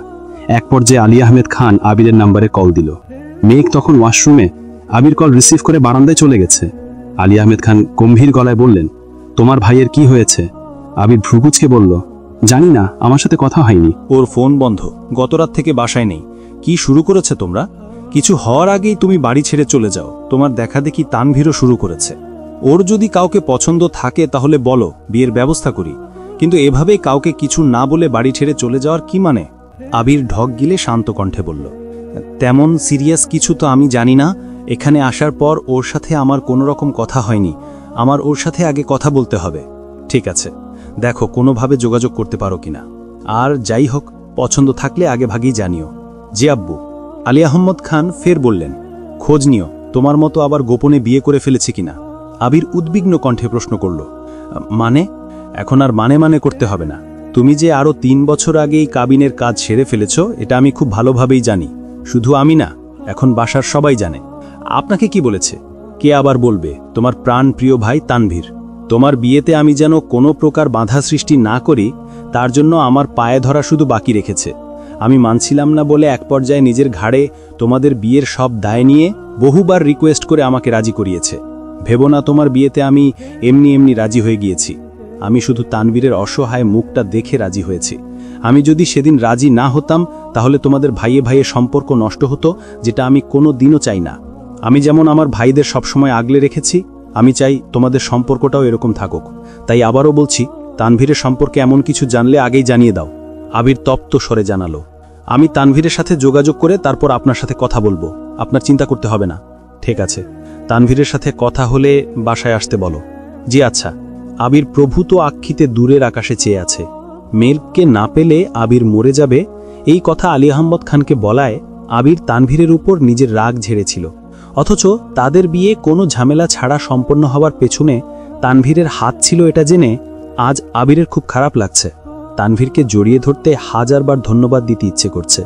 আবির সঙ্গে সঙ্গে তানভীরের নাম্বারে কল দিল। সবার মতো আবিরও নাম্বার বন্ধই পেল। আবির কল দিতে দিতে অনমনে রুমে ঢুকতেই মেঘের লম্বা চুল আবিরের চোখে মুখে লাগে। মেঘের ভেজা চুলের পানিতে আবির মুখ সহ গলা পর্যন্ত ভিজে গেছে। মেঘ পেছনে ঘুরেই আবিরকে দেখেই ভীত কণ্ঠে বলতে শুরু করল, সরি, আমি সত্যি আপনাকে দেখিনি। আবির মুচকি হেসে বলল, বিয়ের পর বউয়ের ভেজা চুল চোখে মুখে না লাগলে বিয়ের ফিলই আসে না। যাক, অবশেষে নিজেকে সর্বাঙ্গীন স্বামী মনে হচ্ছে। মেঘ চুবুক নামিয়ে কয়েক কদম পেছাতেই আবির আশ্চর্য নয়নে তাকালো। মেঘের পরনে আবিরের একটা সাদা শার্ট, সঙ্গে প্লাজো, গলায় একটা স্কার্ফ ওড়না পেঁচানো। আবির বিস্তীর্ণ আক্ষিতে তাকিয়ে আছে। মেঘ চোখ তুলে তাকিয়ে কিঞ্চিত হেসে বলল, এভাবে তাকিয়ে আছেন কেন? সুন্দর লাগছে না? খুব। মেঘ মোলায়েম কণ্ঠে বলল, ঘুরতে যখন নিয়েই যাবেন না তখন এত সুন্দর ড্রেস আর শাড়ি পরে কি হবে? তাই রাগ করে আপনার শার্ট পরে ফেলেছি। একবার বলুন ঘুরতে নিয়ে যাবেন, তাহলে এখনই সাজুগুজু করব। আবির মৃদু স্বরে বলল, থাক না, এভাবেই ভালো লাগছে, কাছে আসো, হাতাটা ঠিক করে দেই। মেঘ ভেঙচিকেতে বিড়বিড় করল, আমি আপনার নতুন শার্ট পরে নিয়েছি, আপনার কি রাগ লাগছে না? যেখানে আমিই তোমার সেখানে শার্ট আর এমন কি? এদিকে আসো। মেঘ এগিয়ে আসলো। আবির মেঘের পরনের শার্টের হাতা ফোল্ড করতে করতে ধীর কণ্ঠে শুধালো, বন্যার সাথে ইদানিং কোনো কথা হয়েছে? না। কেন? তানভীরের সাথে বন্যার মনে হয় কোনো ঝামেলা হয়েছে। সাকিব কাল মেসেজ দিয়ে শুধু বলেছিল তানভীর বন্যার সাথে আলাদাভাবে কথা বলতে যাচ্ছে, কিন্তু তারপর কি হয়েছে সে জানে না। তানভীরও নাকি কিছু বলেনি। একটু আগে আব্বু কল দিয়েছিল, বললেন রাত থেকে তানভীর বাসায় নেই। বাসায় নেই মানে কোথায় গেছে? কেউই জানে না, তানভীরের ফোন বন্ধ। বন্যাকে কল দিয়ে জিজ্ঞেস করো কোনো সমস্যা কিনা। আচ্ছা। মেঘ সঙ্গে সঙ্গে বন্যার নম্বরে কল দিল। বন্যা কল রিসিভ করে স্বাভাবিক কণ্ঠে জানতে চাইল, কিরে কেমন আছিস? মেঘ উত্তর না দিয়ে উল্টো গুরুভার কণ্ঠে বলে উঠল, এই তার ছেঁড়া বদের হাড্ডি, তুই আমার ভাইকে কি বলেছিস? আবির রাগান্বিত কণ্ঠে হুঙ্কার দিল, এসব কি ধরনের ভাষা? মেঘ আরো চোখে আবিরের দিকে তাকিয়ে বেকুবের মতো হাসল। আবির যে তার পাশে বসা এটা কয়েক সেকেন্ডের জন্য মেঘ ভুলেই গিয়েছিল। মেঘ আস্তে করে ঢোক গিলে শান্ত কণ্ঠে বলল, ভাবি, আপনি আমার ভাইকে কি বলেছিলেন? আবির মৃদু হাসল। বন্যা উষ্ণ স্বরে বলতে শুরু করল, আমার যা ঠিক মনে হয়েছে তাই বলেছি। ওনাকে আমার ভালো লাগে বলে এই না, আমি আমার পরিবারের অমতে গিয়ে সব সিদ্ধান্ত নিয়ে নিব। উনি আমার কথা ঠিকমতো না বুঝেই ফোন বন্ধ করে ফেলেছেন, এতে আমি কি করব? উনি ছেলে মানুষ, তাই রাগ করে ফোন বন্ধ করে বাড়ি ছেড়ে চলে যেতে পারেন, আর আমি মেয়ে বলে সেসব কিছুই করতে পারি না। তুই তোর ভাইয়ের পক্ষ নিয়ে আমাকে বলতে আসছিস আজ আমার পক্ষে কেউ নেই বলে তোদের কিছু বলতে পারে না, দিন শেষে তোদেরই সব আছে, আমি আর আমাদের কিছুই নেই। বন্যা কথা শেষ করে সঙ্গে সঙ্গে কল কেটে দিয়েছে। মেঘ আবিরের দিকে অসহায় মুখ করে কিছুক্ষণ তাকিয়ে থেকে ফোন রেখে দুহাতে আবিরের হাত আঁকড়ে ধরে মাথা এলিয়ে দিয়ে আস্তে করে বলল, বন্যা পাগল হয়ে গেছে, এখন তোমার কি হয়েছে? ওদের চিন্তায় আমার মাথা ঘুরছে। আবির কিছু না বলেই আসিফের নাম্বারে কল দিল। রিসিভ করতেই আবির একদমে বলতে শুরু করলো, ভাইয়া, আমি তোমাদের বিয়ে হানিমুন আটকিয়েছিলাম, তার জন্য আন্তরিকভাবে দুঃখিত। আমার পক্ষ থেকে তোমাদের জন্য স্পেশাল অফার, আগামীকাল থেকে 3 দিন আমার পক্ষ থেকে তোমাদের হানিমুন অফার। আইরিন, আরিফ, মিম, তানভীর সবাইকে নিয়ে আসবে। 2-1 জন স্পেশাল গেস্ট আছে, তাদেরকেও নিয়ে আসবে।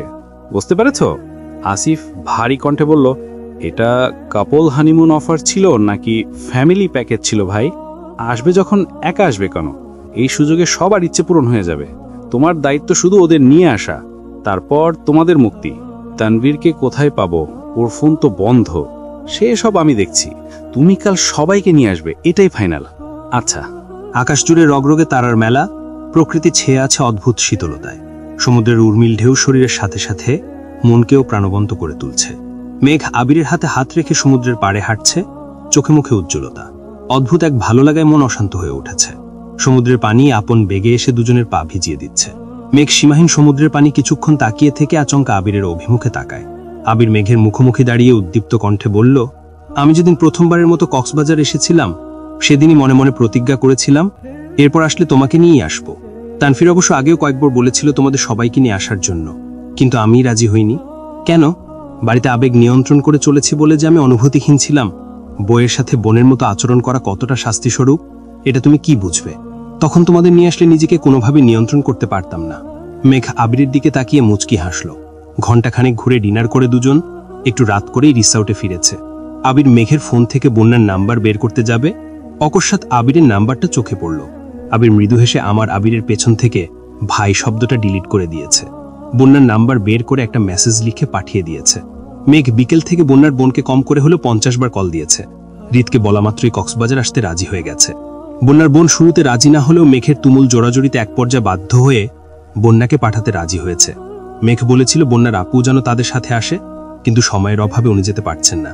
বন্যার বাসা সবাই রাজি হলেও বন্যা কক্সবাজার যেতে একদমই রাজি না। মেঘের অতিরিক্ত জোড়াজড়ির জন্য এক পর্যায়ে মেঘের কল রিসিভ করাও বন্ধ করে দিয়েছে। মেঘ শুয়ে শুয়ে অনর্গল তানভীরের বন্যার কথা বলেই চলেছে।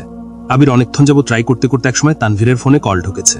তানভীর কল রিসিভ করে স্বাভাবিক কণ্ঠে জানতে চাইল, তোমরা কেমন আছো? আবির উত্তর না দিয়ে তপ্ত স্বরে বলল, আগামীকাল ভোরে আসিফ ভাইয়া, ভাবি, আইরিন, মিমরা সবাই কক্সবাজার আসছে। তোর ইচ্ছা হলে তাদের সাথে আসতে পারিস। তানভীর শান্ত কণ্ঠে বলল, আমার আপাতত ইচ্ছে নেই, তোমরা আনন্দ করো। আবির ভারী কণ্ঠে বলে উঠল, সমস্যা নেই, তোর ইচ্ছে না থাকলে মনের বিরুদ্ধে আসতে হবে না। বন্যার তার ভাইও আসবে, এই আর কি। ঠিক আছে, রাখি তাহলে। বন্যা কক্সবাজার যাবে? হ্যাঁ, মানে আমাদের সাথে, মানে আসিফ ভারিয়া, মিম, আইরিন ওদের সাথে? হ্যাঁ, তুই তো আসবি না? থাক তাহলে। তানভীর স্বাভাবিক কণ্ঠে জানতে চাইল, কয়টায় রওনা দিবে? আমি জানি না, আসিফ ভিয়া জানে। আমি আসিফ ভিয়াকে কল দিচ্ছি। তোর ইচ্ছা। আবির কল কেটে মেঘের দিকে তাকিয়ে ভ্রু নাচালো। মেঘ সহাস্যে বলে উঠল, আপনার মাথায় এত বুদ্ধি কোথা থেকে আসে? এসব তো কিছুই না, আমার মাথায় অন্য কিছু ঘুরছে। কি? এখন বলবো না, আগে ওদের অবস্থাটা বুঝি তারপর। আপনি যে ভাইয়াকে বলে দিলেন বন্যা আসবে, বন্যা যদি না আসে? তোমার বন্ধুকে এমন এক মেসেজ পাঠিয়েছি, তার ইচ্ছে না থাকলেও আসতে বাধ্য। কি মেসেজ? আবির মেঘের ফোন মেঘের হাতে দিয়ে বলল, দেখো। মেসেজে লেখা, শুরুতেই সরি বলে নিচ্ছি, কারণ খুব সম্ভবত আমি আমার দেয়া কথা রাখতে পারবো না। আপনাকে ভাবি বানানোর ইচ্ছে অচিরেই ভুলে যেতে হবে।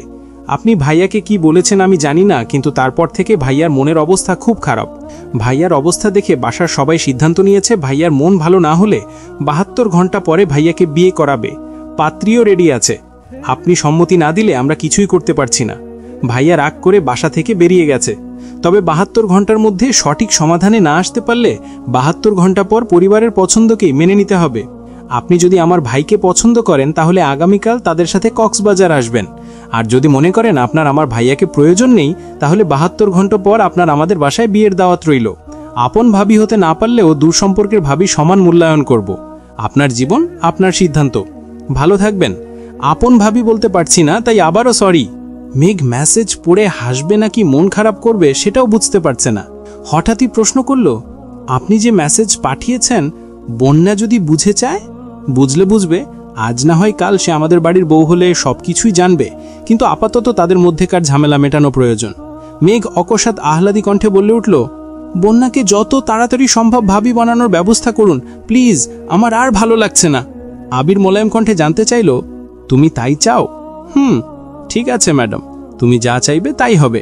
বন্যা কাঁথা দিয়ে চোখ মুখ ঢেকে শুয়ে আছে। সব কাজ শেষ করে বন্যার বোন রুমে আসছে। বন্যাকে এভাবে শুয়ে থাকতে দেখে শক্ত কণ্ঠে বলল, কি হয়েছে তোর? বন্যার নাক বরাবর কাঁথা নামিয়ে মৃদু স্বরে বলল, কিছু হয়নি। ব্যাগ গুছিয়েছিস? না। কেন?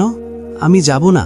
বন্যার বোন বন্যার পাশে বসে কোমল কণ্ঠে বলতে শুরু করল, ওদের বাসার কেউ কি তোর সাথে বাজে ব্যবহার করেছে? বিয়েতে কি কোনো রকম অনাকাঙ্ক্ষিত ঘটনা ঘটেছে? না। তাহলে মন খারাপ করে আছিস কেন? মন খারাপ না। মেঘ ওর হাজব্যান্ড দুজনই খুব করে রিকোয়েস্ট করছে, আব্বুর সাথে কথা বলে রাজিও করিয়েছে। তোর এখন কি হলো? আমি টাকা দিয়ে দিচ্ছি, হৃদ আর তোর যত খরচ লাগে সব এখান থেকে করিস। উঠে প্যাকিং কর। বন্যার শীতল চোখে বোনের দিকে কিছুক্ষণ তাকিয়ে রইল। বন্যার বোন ঠান্ডা কণ্ঠে হুঙ্কার দিল, কি বললাম তোকে? বন্যা উঠে বসেছে। বন্যার বোন শান্ত কণ্ঠে বলে উঠল, তুই মন খারাপ করে থাকলে আমার ভালো লাগে না। কোনো বুঝিস না তুই? 3 দিনের মধ্যে ঘুরে ফিরে মন ভালো করে বাসায় আসবি। আগামী শুক্রবারে আমার বিয়ে, জানিস তো? এই অবস্থাতেও তোকে ঘুরতে যেতে দিচ্ছি শুধুমাত্র তোর মন ভালো করার জন্যে, তাই কোনোভাবেই মন খারাপ করে থাকা যাবে না, ওকে? বন্যা মলিন হেসে বলল, ওকে। সকাল সকাল সবাই কক্সবাজারের উদ্দেশ্যে রওনা দিয়েছে। মিম, আইরিন আর বন্যা পাশাপাশি বসেছে। তানভীর, হৃদ আর আরিফ বিপরীত পাশে। আসিফ আর জান্নাত আলাদা বসেছে। মিম, আইরিন আর আরিফ মিলে হৃদের সাথে টুকটাক দুষ্টামি করছে। হৃদ বয়সে আইরিন আর মিমের মতোই। বন্যা কারো সাথে তেমন কোনো কথাই বলছে না, নির্বাক চোখে শুধু তানভীরকেই দেখছে। তানভীর প্রায় পুরো রাস্তায় চোখ বন্ধ করে বসেছিল। 2-1টা কথা বললেও বন্যার সাথে না কোনো কথা বলেছে আর না একবারের জন্য তাকিয়েছে। মেঘ আর আবির আগে থেকেই ওদের জন্য অপেক্ষা করছে। মেঘ আজ সবুজ রঙের মোটামুটি গর্জিয়াস একটা শাড়ি পরেছে, যদিও শাড়িটা আবিরই পরিয়ে দিয়েছে। মেঘের শাড়ির সাথে মোটামুটি ম্যাচিং করে আবিরও একটা সবুজ পাঞ্জাবি পরেছে। মিম, আইরিনরা নেমেই ছুটে মেঘের কাছে চলে গেছে। তাদের সাথে সাথে হৃদও মেঘের সাথে কথা বলতে চলে গেছে। তানভীর নামতেই আবির এগিয়ে এসে তানভীরকে জড়িয়ে ধরল। তানভীর জিজ্ঞেস করল, কি হয়েছে ভাইয়ার? তোকে জড়িয়ে ধরতে খুব ইচ্ছে করছিল। মনের ভেতরে চাপা কষ্টের জন্য মন খুলে হাসতেও পারছে না, তবু তানভীর মলিন হাসার চেষ্টা করল। সবাই ফ্রেশ হয়ে নাস্তা করেই ঘুরতে বেরিয়েছে। মিম, আইরিন আর আরিফ 2 ভাই বোন এটা সেটা নিয়ে ফাজলামো করছে, আবার বড় আপুকে ভিডিও কল দিয়ে সমুদ্র সৈকত দেখাচ্ছে। মিম আর হৃদ টুকটাক কথা বলছে। হৃদের আগে কোথায় কোথায় ঘুরতে গিয়েছিল, কার সাথে গিয়েছিল, এখানে কেন আসছে সেসব নিয়ে গল্প। মেঘ আর বন্যা কিছুটা দূরে। মেঘ ধীর কণ্ঠে জিজ্ঞেস করল, তোর আর ভাইয়ার মধ্যে কি হয়েছে? কিছু না। কিছু তো অবশ্যই হয়েছে। ভাইয়া কি তোর সাথে রাগারাগি করেছে? না। তাহলে? আমি ওনার সাথে রাগ দেখিয়েছি। কেন? জানি না। এদিকে আবিরও তানবীরকে বারবার জিজ্ঞেস করছে, কিন্তু তানবীর সরাসরি কোনো উত্তরই দিচ্ছে না। তানবীরের নিস্তব্ধতায় আবিরের মেজাজ চরমভাবে খারাপ হচ্ছে। ঘোরাঘুরি শেষে যে যার মতো রুমে গেলেও আবির আর তানবীর যায়নি। আবির তানবীরের কাঁধে হাত রেখে গম্ভীর কণ্ঠে জানতে চাইল, তুই কি ভেবেছিস নিজের মধ্যে কষ্ট চাপিয়ে রাখলে সব ঠিক হয়ে যাবে? ঠিক হবে না জানি, তবুও আমি কারো সুখের সময় দুঃস্বপ্ন হতে চাই না। কোন দুঃস্বপ্নের কথা বলছিস? তুই খুব ভালো করেই জানিস তুই না থাকলে আমার সুখের স্বপ্নগুলো এখনো দুঃস্বপ্ন হয়েই থাকতো। তুই আমার ভাই হয়ে আমাকে না জানিয়ে এত বড় কাজ করেছিলি বলে আমি অভিমান করে তোকে না জানিয়ে তোর বোনকে এখানে নিয়ে আসছিলাম, কিন্তু তোর দুঃখ ভুলে আমি সুখের সময় কাটাতে পারতাম না ভাই, তাই বাধ্য হয়ে তোদের জোর করে এখানে আনিয়েছি। এখন বল তোর কি হয়েছে? আমি নিয়তের কাছে আবারও হেরে গেলাম ভাইয়া। বন্যার চোখে আমি তানবীর অযোগ্যই রয়ে গেলাম। আমি ভাই হিসেবে যথাযথ হলেও প্রেমিক হিসেবে পরিত্যক্ত। বন্যা কি বলেছে? আমাকে বাস্তবতার 3 পাতা অভিজ্ঞতার অভিব্যক্তি বুঝিয়ে। আবির মৃদু হেসে বলল, হেটা আর এমন কি? প্রেমিকার চোখে নিজের প্রেমিক সবসময় নিষ্কর্মা আর অযোগ্যই থাকে। ও ওর পরিবারের সিদ্ধান্তের বাহিরে কিছু করতে পারবে না। পরিবারের সিদ্ধান্তের বাহিরে কিছু করতে বলেছে কে? তানবীর মুখ ফুলিয়ে রাগী স্বরে বলল, ও আমাকে রিজেক্ট করেছে। আবির উচ্চ শব্দে হেসে বলল, রিজেক্ট তাকেই করা যায় যার অবস্থান মন আর মস্তিষ্ক কোথাও নেই। হৃদয়ে জায়গা দেয়া মানুষকে রিজেক্ট করা অসম্ভব। তুই তার উপর রাগ করে ফোন বন্ধ করেছিস, আর সেই রাগ সে আমার বউয়ের উপর ঝেড়েছে। কারণ বন্যা প্রিয় মানুষ তুই, আর তোর কাছের মানুষ মেঘ। অধিকারবোধ না থাকলে কেউ কার উপর রাগ দেখায় না তানবীর। তুই খুব ভালোভাবেই জানিস বন্যা বাস্তববাদী একটা মেয়ে। সে তোকে বাস্তবতা নিয়েই জ্ঞান দেবে। এই নিয়ে মন খারাপ করে থাকার কোনো মানে হয় না। তানবীর কিছু বলছে না দেখে আবির আবারও বলল, তুই বন্যার জন্য রাজনীতি ছেড়েছিস, এটা কি সে জানে? না। তুই চাকরির প্রস্তুতি নিচ্ছিস, এটা কি জানে? না। আবির চোখ রাঙিয়ে কিছুক্ষণ তাকিয়ে থেকে হঠাৎই বলে উঠল, শুক্রবারে বন্যার বড় আপুর বিয়ে। জানিস কিছু? হ্যাঁ, আপাতত শুধু কাবিন হবে। 5 থেকে 6 মাস পর অনুষ্ঠান হবে শুনেছি। তোকে কে বলল? রিত। বাহ, এখনই শালার সাথে এত মিল। এত মিলের কিছু নেই, আসার সময় বলেছে তাই শুনেছি। আবির কয়েক সেকেন্ড চুপ থেকে আচমকা ভারী কণ্ঠে প্রশ্ন করল, শেষবারের মতো জিজ্ঞেস করছি, তুই কি বন্যাকে ভালোবাসিস? তানবীর আবিরের দিকে তাকিয়ে নিরেট কণ্ঠে জবাব দিল, হ্যাঁ। এক মুহূর্তের জন্য মেনে নিলাম তুই অযোগ্য, কিন্তু তোর ভালোবাসা কি বিয়ের যোগ্য? নাকি এখনো মনে দুটা না আছে? মনের কোণে অভিসংখ্যা নিয়ে প্রেম হয়, কিন্তু সারা জীবন পাশে থাকার সাহস হয় না। তোকে নির্ভীক ভঙ্গিতে বলতে হবে, যে কোনো মূল্যেই হোক বন্যাকে তোর চাই। প্রেমিকা কোনো কারণে রাগ দেখালে প্রেমিকার উপর রাগ করে ফোন বন্ধ করাটা বোকামি। বরং প্রেমিকার রাগের কারণ উদ্ঘাটন করাটা একজন আদর্শ প্রেমিকের কর্তব্য। বন্যা তোকে ভালোবাসে, তাই ওর রাগ অভিমান প্রকাশের একমাত্র জায়গা তুই। হয়তো মেঘের মতো ও সরাসরি কিছু বলতে পারে না, কিন্তু তোর উচিত তার কথার সঠিক মানে বোঝা। ভাই, ভালোবাসার মূল্য ভালোবেসেই দিতে হয়। তানবীর ঢোক গিলে অক্লিষ্ট কণ্ঠে শুধালো, এখন আমার কি করা উচিত? আবির মেকিশরে বলল, সামনে সমুদ্র আছে, যা 1 বালতি পানি খেয়ে আয়। ফাজলুমো করো না প্লিজ। সকালে বন্যার সাথে আমি কথা বলবো, তারপর তোর যা ইচ্ছে করিস। যা ইচ্ছে? আবির আর চোখে তাকিয়ে গুরুভার কণ্ঠে বলল, রিল্যাক্স। তানবীর নিঃশব্দে হাসল, সাথে আবিরও হাসল। 2 ভাইয়ের কথাবার্তা শেষ করে রিসোর্টে ফিরতে অনেকটাই দেরি হয়ে গেছে। মেঘ বেঘরে ঘুমাচ্ছে। আবির রুমে ঢুকে ফ্রেশ হয়ে বিছানায় শুয়েছে। ঘুমন্ত মেঘের শান্ত আদলখানা আজ একটু বেশি সুন্দর লাগছে। আবির আবেশিত নয়নে মেঘকে দেখছে। এই দেখার কোনো অন্ত নেই। আবিরের হৃদয় জুড়ে যার অস্তিত্ব প্রতিনিয়ত তর্জন গর্জন দিয়ে উঠে, তার সংস্পর্শ পেলেই আবিরের হৃদয়ে প্রশান্তির হাওয়া বয়ে যায়। দিন শেষে প্রতিটা মানুষ কারো না কারো কাছে দায়বদ্ধ, কারো ভালোবাসায় পরিতৃপ্ত। মেঘের পূর্ণতা যেমন আবির, তেমনি আবিরের পূর্ণতাও মেঘ। সুদীর্ঘ সময় নিরীক্ষণ শেষে আবির আলতো হাতে মেঘের মসৃণ গাল স্পর্শ করল। মেঘ ঘুমের মধ্যেই আতকে উঠেছে। কুণ্ঠায় চোখ মেলতেই আবিরকে দেখতে পেল। আবির সস্নেহে প্রশ্ন করল, ভয় পেয়েছ? মেঘ শুকনো ঢোক গিলে কিঞ্চিত হাসার চেষ্টা করল। কোনো কথা না বলে আচমকা আবিরের চাউতরা বক্ষস্থলে নিজের জায়গা করে নিল। আবির মুচকি হেসে মেঘকে জড়িয়ে ধরে মেঘের চুলে হাত বুলাতে লাগল। কিছু সময় নীরবতায় কেটে গেল। মেঘ হঠাৎই আবিরের উন্মুক্ত বুকে নখ দিয়ে আঁচড় দিতে দিতে ডাকল, শুনছেন? আবির শক্ত কণ্ঠে বলল, তুমি ডাক শোনার যোগ্যতা কি আমার নেই? আছে, কিন্তু কি? আমি যদি তুই থেকে তুমিতে আসতে পারি, তুমি কেন আপনি থেকে তুমিতে নামতে পারছো না?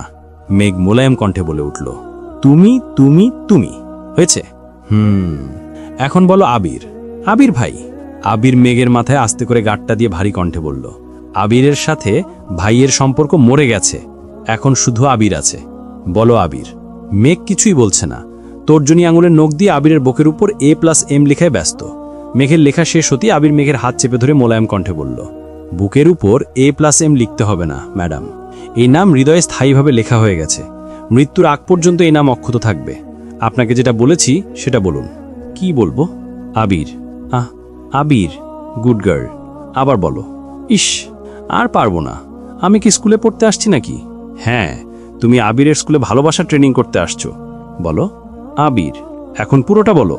মেঘ শীতল কণ্ঠে বলে উঠল, আবির শুনছো? আবির নিঃশব্দে হেসে বলল, উফ, তুমি এভাবে ডাকলে আমি বিনাশের দোরগোড়া থেকেও ফিরে আসতে সক্ষম হব। মেঘ অথর্কিতে আবিরের বুকে চিমটি কাটল। আবির মৃদুস্বরে ফের বলল, কি বলতে চেয়েছিলে বলো। আমি একবার আপনার অফিসে গিয়েছিলাম, আপনার রুমের দেয়ালে ডি লেখা ছিল, তখন আপনি আমাকে ডি এর মানে বলেননি। আপনার বেশ কিছু ফেসবুক পোস্টেও ডি লেখা দেখেছি। এই ডি এর মানে কি? দিলশা। দিলশা মানে কি? হৃদয়ের রানী। ছোটবেলা স্কুলে কারো মুখে এই নামটা আমি প্রথম শুনেছিলাম।